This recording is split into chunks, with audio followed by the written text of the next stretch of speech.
તમારા ધર્મમાં વિપરીત રીત કેમ? બીજે દિવસે સાંજે સભામાં આચાર્ય મહારાજ તથા મોટા મોટા સદ્ગુરુઓ વિરાજમાન હતા તથા ગામના પ્રતિષ્ઠિત હરિભક્તો પણ સભામાં બેઠા હતા અને અમલદારો પણ હતા. તે સમયે ત્યાંના વહીવટદારે સભામાં પ્રશ્ન પૂછ્યો, તમારા ધર્મમાં જે ધર્મની મર્યાદા ન પાળે તથા જે સ્વામિનારાયણને ભગવાન ન માને તેને તમે વિમુખ કહો છો, પણ બીજાને કહેતા નથી. એ તો સમજાય તેવી વાત છે. પણ આ પ્રાગજી ભગત તો તમારા ધર્મની રીત પ્રમાણે જ વર્તે છે. વળી તેમનામાં કોઈ રીતનો દોષ કે વાંક પણ જણાતો નથી. અને અમારી આગળ પણ સ્વામિનારાયણ ભગવાનનો તથા તેમના સાધુ સત્સંગીઓનો અપાર મહિમા કહે છે. તો પણ તેઓએ તેમને સત્સંગ બહાર કર્યા છે. તેનું શું કારણ? અમને તો તમારા ધર્મની આ વિપરીત રીત લાગે છે. માટે એમનો શો વાંક છે તે કહો. ભરી સભામાં આવા નામાંકિત અમલદારે આ પ્રશ્ન પૂછ્યો એટલે સર્વે કોઈ મૂંઝવણમાં પડ્યા અને કોઈથી બોલાયું નહીં. છેવટે પવિત્રાનંદ સ્વામીએ બુદ્ધિ વાપરીને કહ્યું, એ તો એમનો વાંક અમે જાણીએ અને અમારો વાંક એ જાણે, એટલે તેમના સંબંધી અમારે કંઈ કહેવા જેવું નથી. એ ભગત તો ખરેખર સત્સંગી છે તે વાત અમારો આખો સત્સંગ જાણે છે. જુઓ ને, અમે અપમાન કરીએ છીએ તો પણ આ ગામમાં સર્વોપરી સેવા કરે છે અને મંદિરમાં આવવા ના પાડીએ છીએ તો મંદિરની બહાર બેસીને પણ કથા વાર્તા સાંભળે છે. આવી આકરી કસોટીથી સત્સંગમાં તેમની સર્વોપરી સ્થિતિ સિદ્ધ થઈ ચૂકી છે. માટે હવે તો તેમને સત્સંગમાં લેવાની રજા આપીશું. તમોએ વાજબી જ કહ્યું છે. આવી રીતે શ્રીજી મહારાજે પોતાના અનન્ય ભક્તને સત્સંગમાં ફરી દાખલ કરવા માટે અમલદારમાં પ્રવેશ કરીને આ પ્રશ્ન ઊભો કર્યો, મને તમારા સમાગમ વગર ગમતું નથી. આ પ્રસંગની અસર એ થઈ કે પ્રાગજી ભગતને સત્સંગમાં પાછા લેવા એવી વિચારણા શરૂ થઈ. તે જ રાત્રે પવિત્રાનંદ સ્વામી સૂતા હતા ત્યારે ભગતજી તેમના તંબુની બહાર આવીને બેઠા. પછી રાત્રે સ્વામી લઘુ કરવા ઉઠ્યા. તે વખતે પ્રાગજી ભક્તને તંબુની બહાર બેઠેલા જોઈને એકદમ ચમક્યા અને પૂછ્યું, કોણ છે? એટલે ભગતજીએ બે હાથ જોડી કહ્યું, સ્વામી, એ તો હું પ્રાગજી. ત્યારે પવિત્રાનંદ સ્વામીએ પૂછ્યું, કેમ અત્યારે આવ્યો? ભગતજીએ પાસે આવીને બે હાથ જોડીને કહ્યું, સ્વામી, મને તમારા સમાગમ વગર ગમતું નથી. તે સાંભળી પવિત્રાનંદ સ્વામી રાજી થયા અને કહ્યું, જ્યારે તને સત્સંગ બહાર મૂક્યો ત્યારે શુકમુનિ ભેગા હતા અને અત્યારે નથી, તો આ ફેરે વરતાલ આવજે, તારું કામ કરીશું. એટલે ભગતજી રાજી થઈ સ્વામીને પગે લાગી ઘેર ગયા. બીજે દિવસે સવારે પવિત્રાનંદ સ્વામી કેટલાક પાડાઓને વઢ્યા અને કહ્યું, તમે પહેરો બરાબર ભરતા નથી. આ પ્રાગજી રાત્રે મારી પાસે આવ્યો હતો. એ તો ખરેખરો એકાંતિક ભક્ત છે અને અજાત શત્રુ છે. કાંજે એને માથે જેટલા પાટા પડ્યા છે તેવું જો કોઈ બીજાને માથે થયું હોય તો રાત્રે મારી જ નાખે. એમ કહી ભગતજીનો ઘણો મહિમા કહ્યો. તે જ દિવસે સાંજે સ્વામીએ ભગતજીને એકાંતમાં બોલાવીને કહ્યું, કાંઈ ફિકર કરીશ નહીં. મહારાજ અને આ સાધુનો રાજીપો છે અને ચારે હાથ છે, માટે બધું સારું થશે. એમ કહી વાતો કરીને અપાર સુખ આપ્યું. આવી રીતે મહારાજ શ્રી સાથે સ્વામી મહુવામાં 7 દિવસ રહ્યા. પછી મહારાજ વરતાલ રામનવમીનો સમયો કરવા ગયા અને સ્વામી ત્યાંથી નીકળી બારોબાર સારંગપુરથી ચાલ્યા તે સુંદરિયાણા ગુંજાર થઈ અડવાડ રાત રહ્યા. અહીંના હરિભક્તોએ બહુ ખેંચ કરી 1 દિવસ રાખ્યા. પછી ત્યાંથી નીકળી કોટ ગાંગડ થઈને ધોળકે પધાર્યા. ઠાસરાવાળા દેસાઈ માધવલાલભાઈ મામલતદાર હતા. તેમણે તથા ધોળકાના હરિભક્તોએ સ્વામીનું સારું સ્વાગત કર્યું અને મંદિરમાં સ્વામી ઉતર્યા. ત્યાં એક રાત રહ્યા અને પછી સાણંદના ઠાકોર સાહેબની વિનંતીથી સ્વામી સાણંદ પધાર્યા અને ત્યાંથી આચાર્ય મહારાજ શ્રી અયોધ્યા પ્રસાદજી મહારાજની માંદગીના સમાચાર સાંભળી અમદાવાદ જવા નીકળ્યા. સ્વામીનું અમદાવાદમાં અપૂર્વ સન્માન. આચાર્ય મહારાજ શ્રી અયોધ્યા પ્રસાદજી મહારાજને મંદવાડ હતો અને 13 ઉપવાસ થયા હતા. વળી હૃદયમાં પણ ઘણી જ અશાંતિ હતી. એટલે ખાસ સ્વામીને તેમણે તેડાવ્યા હતા. એટલે સ્વામી તેમને જોવા દર્શન દેવા પધારતા હતા. સ્વામી સાબરમતીને કાંઠે ઉતર્યા અને નદીમાં નહાયા. અયોધ્યા પ્રસાદજી મહારાજને ખબર પડી કે સ્વામી સાબરમતી સુધી પધાર્યા છે. એટલે એક મોટો હાથી, હાથીવાન તથા ગાડીઓ, 700 સાધુ, પાળા, બ્રહ્મચારી તથા કેશવપ્રસાદજી મહારાજ વગેરે સામા આવ્યા. સ્વામી હાથી ઉપર ન બેઠા અને ગાડીમાં બેઠા. અમદાવાદના હજારો સાધુ તથા હરિભક્તોએ સ્વામીને ગુલાબ, મોગરાના હાર પહેરાવ્યા, જેથી સ્વામીની કોટ ભરાઈ ગઈ. આ પ્રમાણે શહેરના સત્સંગી તથા અન્ય જનો પણ સ્વામીના દર્શન કરવા ઉમટ્યા. તેમના મન સ્વામીની મૂર્તિમાં ખેંચાઈ ગયા અને આવા સમર્થ પુરુષને જોઈ સૌ કહેવા લાગ્યા, આ તો ઈશ્વર મૂર્તિ અલૌકિક પુરુષ છે, એમ સર્વેના મનમાં થઈ ગયું. મંદિરમાં સ્વામી પધારતા પ્રથમ ઠાકોરજીના દેરામાં પગથિયા આગળ ઉતરી શ્રી નરનારાયણ દેવના દર્શન કરવા પધાર્યા. દર્શન કરી સભામંડપના ચોકમાં સમયની ભરચક સભા ભરાઈ હતી ત્યાં પધાર્યા. સ્વામી સભામાં આવતા સૌ સંતો તથા હરિભક્તો ઊભા થયા અને સ્વામી ખુરશી ઉપર બિરાજ્યા. એટલે સૌ પોતપોતાને આસને બેસી ગયા. અહીં સ્વામીએ સભામાં થોડી વાતો કરી તુરત જ મહારાજશ્રીના દર્શને મેળે પધાર્યા.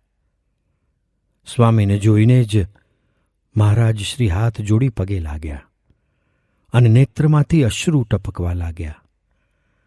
પછી ગદગદ કંઠે સ્વામીને કહ્યું, સ્વામી, આપે બહુ જ દયા કરી અને પધાર્યા તેથી મને શાંતિ થઈ ગઈ. સ્વામીએ તેમને ધીરજ આપી અને પથારીમાં સુવાર્યા અને કહ્યું, આપની તબિયત નરમ સાંભળીને મને પણ મળવાની ખેંચ થઈ. આપણે તો મહારાજને આશરે બેઠા છીએ અને બધું એમની મરજી અનુસાર જ થાય છે. શ્રીજી મહારાજ સર્વ કરતા છે. તેવો દ્રઢ વિશ્વાસ અને નિશ્ચય રાખી વ્યાવહારિક કે ધાર્મિક જે કંઈ ક્રિયા કરો તે મહારાજને માથે નાખી દેજો, પણ કોઈ ક્રિયાના ધણી થશો નહીં. આમ વર્તશે એટલે અંતરે શાંતિ અને આનંદ થશે. એટલી વાત કરીને મહારાજને કહ્યું, આપે 13 દિવસથી અન્ન લીધું નથી, તે હવે કંઈક જમો અને કોઈ વાતની ઉદાસીનતા રાખશો નહીં. મહારાજ બધું સારું કરશે. પછી મહારાજ શ્રી સ્વામીની આજ્ઞા પાડીને જમ્યા અને સ્વામીને હાથ જોડી વિનંતી કરી, સ્વામી, આપની આજ્ઞા મેં પાડી, હવે મારી એક પ્રાર્થના આપ સ્વીકારો. ત્યારે સ્વામીએ કહ્યું, આપ તો શ્રીજી મહારાજનું સ્વરૂપ છો, માટે આપે તો આજ્ઞા કરીને અમને કહેવું જોઈએ. પછી આચાર્ય મહારાજે કહ્યું, રામનવમીનો સમયો આપ અહીં કરો. ત્યારે સ્વામી બોલ્યા, ભગવત પ્રસાદજી, મહારાજને દુઃખ લાગે. એ સાંભળી મહારાજે હાથ જોડીને કહ્યું, સ્વામી, આપે ઘણા સમય વર્તાલ કર્યા, માટે આ ફેરે અહીં રામનવમી કરો અને સર્વોપરી ઉપાસનાની વાતો કરો.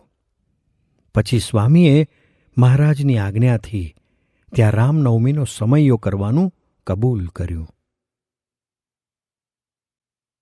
અમારે મથુરાના બ્રાહ્મણોની સમજણ ખપતી નથી સમૈયાના દિવસે સભામાં ચોકમાં ચંદની નીચે સભા ભરાઈ હતી અને મોટા સદ્ગુરુઓ તથા નંદ સાધુઓ બદ્રીનાથાનંદ સ્વામી, તદ્રુપાનંદ સ્વામી, શ્રી ગુરુચરણ રતાનંદ સ્વામી, પ્રસાદાનંદ સ્વામી, ઉત્તમાનંદ સ્વામી તથા નિર્ગુણદાસ સ્વામી, વૃંદાવનદાસ, વ્રજવલ્લભદાસ, મુરલીધરદાસ તથા ત્યાગવલ્લભદાસજી વગેરે ગાદી તકીએ બેઠા હતા અને આચાર્ય મહારાજ શ્રી કેશવપ્રસાદજી મહારાજ પાટ ઉપર બિરાજમાન હતા.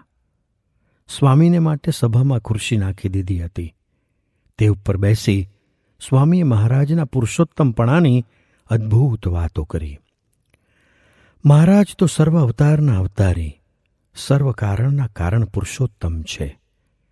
તેમનો પ્રભાવ અને મહિમા જેમ છે તેમ સમજાય તો જ અક્ષરધામને પમાય. એવી વાત કરી ત્યાં ઉત્તમાનંદ સ્વામીએ ઊભા થઈને સ્વામીને પૂછ્યું, શ્રીજી મહારાજને સર્વોપરી કહીએ તે બીજા લોક કેમ માને? કારણ એ વાત શાસ્ત્રમાં મળતી આવતી નથી. એ વાત સાંભળીને સ્વામી બોલ્યા, અમારે મથુરાના બ્રાહ્મણોની 88,000 ઋષિઓની સમજણ જોઈતી નથી. તેમણે શાસ્ત્રોને આગળ રાખ્યા તો શ્રીકૃષ્ણ ભગવાનને પ્રત્યક્ષપણે ઓળખી ન શક્યા અને ભગવાનને થાળ ન આપ્યો.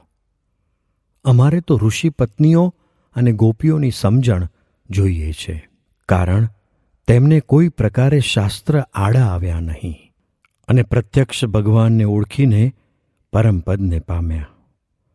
શાસ્ત્રો પણ આજે તેમના ગુણગાન ગાય છે. માટે પ્રગટ ભગવાન હોય ત્યારે સાધન અને શાસ્ત્ર સર્વને પાછા પાડીને ભગવાન કે મોટા પુરુષની શી અનુમતિ કે રુચિ છે તે સમજીને જ જે વર્તે તેનું જ કલ્યાણ થાય છે. ઋષિઓને પણ જ્યારે શ્રીકૃષ્ણના સ્વરૂપની ઓળખાણ થઈ ત્યારે પશ્ચાતાપ થયો અને બોલ્યા, અમારા શૌલક, સાવિત્ર અને યજ્ઞેય અથવા દૈક્ષ આ 3 પ્રકારના જન્મને ધિક્કાર છે, વ્રતને ધિક્કાર છે, બહુ જાણપણાને ધિક્કાર છે, કુળને ધિક્કાર છે, કારણ કે આપણે પ્રત્યક્ષ ભગવાનના સ્વરૂપને ન ઓળખી શક્યા અને તેમનાથી વિમુખ રહ્યા. આ પ્રમાણે પરોક્ષ શાસ્ત્રની પ્રતીતિથી મોક્ષમાં વિદ્વાન બ્રાહ્મણોને પણ વિઘ્નો નડ્યા. તે જ પ્રમાણે આ ભગવાન શ્રી સહજાનંદ સ્વામી કોઈ વખત આ પૃથ્વી પર આવ્યા નથી અને આવશે પણ નહીં. તેમના સ્વરૂપની દ્રઢ પ્રતીતિ રાખીને ગોપાળાનંદ સ્વામી, વિધાત્રાનંદ સ્વામી, નિષ્કુળાનંદ સ્વામીએ જે પ્રત્યક્ષપણાના સર્વોપરી વચનો કહ્યા છે તેમના આ વચનો રૂપી શાસ્ત્રોમાં જ દ્રઢ શ્રદ્ધા રાખવી એ જ આત્યંતિક કલ્યાણનું અસાધારણ સાધન છે. આવું આત્યંતિક કલ્યાણ એકાંતિક ધર્મ પામવાથી જ થાય છે. માટે ધર્મ, જ્ઞાન, વૈરાગ્ય અને મહાત્મ જ્ઞાને યુક્ત શ્રીહરિની ભક્તિમાં કચાશ હશે તો અક્ષરધામ છેટું પડી જશે. આવી રીતે સ્વામીએ પુરુષોત્તમપણાની તથા ધર્મની આકરી વાતો કરી. એટલે ઉત્તમાનંદ સ્વામીને થયું કે આવી ધર્મની આકરી વાતોથી કદાચ કેશવપ્રસાદજી મહારાજને ખોટું લાગી જશે અને રિસાઈને સ્વામીનું અપમાન કરી બેસશે. એટલે તેમણે ઊભા થઈને સ્વામીને કહ્યું, સ્વામી, હવે તમે થાક્યા હશો અને સભાટાણું પણ પૂરું થયું છે, હવે રાખો. એટલે કેશવપ્રસાદજી મહારાજ બોલ્યા, સ્વામીને વાતો કરવા દો. સ્વામી વાતો કરે છે તેથી મને શાંતિ થઈ ગઈ છે.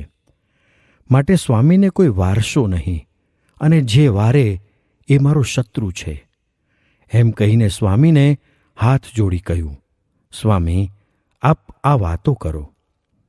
પછી સ્વામી તેમને ઉદ્દેશીને વાતો કરવા લાગ્યા. મહારાજ, આપ તો ધર્મકુળના બાળક એટલે ભગવાનના સાક્ષાત સંબંધવાળા કહેવાઓ.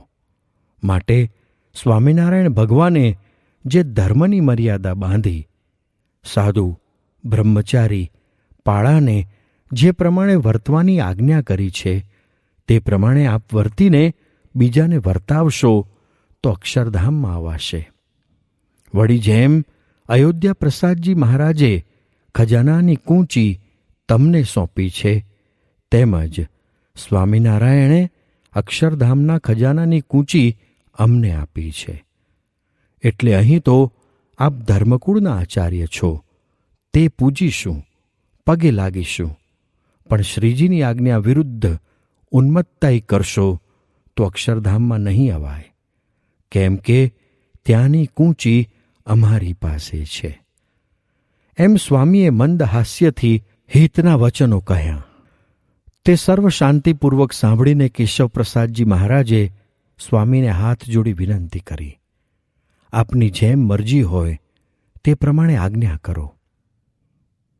તેથી સ્વામીએ કહ્યું, આપણે શિક્ષાપત્રીમાં આચાર્યના ધર્મમાં અતિ રજોગુણનો નિષેધ કર્યો છે અને સાત્વિકપણે વર્તીને પોતાના આશ્રિત, ત્યાગી, ગૃહસ્થ, હરિભક્તોને ધર્મમાં વર્તાવવા એવી મહારાજે આજ્ઞા કરી છે.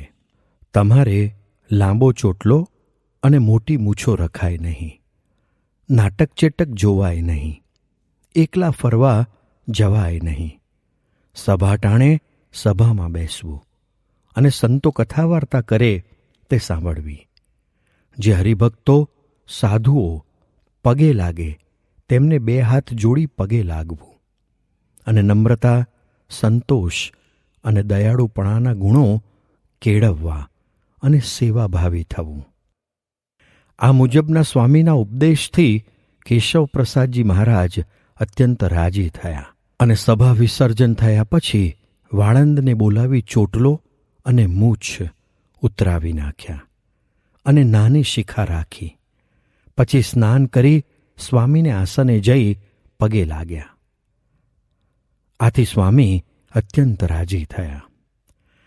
આ પ્રમાણે અમદાવાદમાં પિતાંબર ફૂલચંદ, ઉમેદ હરગોવિંદ, આશારામ વગેરે ઘણા સદ્ભાવવાળા હરિભક્તો જે જૂનાગઢ જઈ સ્વામીનો સમાગમ કરી સર્વોપરી અક્ષર પુરુષોત્તમની દ્રઢ નિષ્ઠાવાળા થયા હતા, તેમને સ્વામીએ વચન આપ્યું હતું.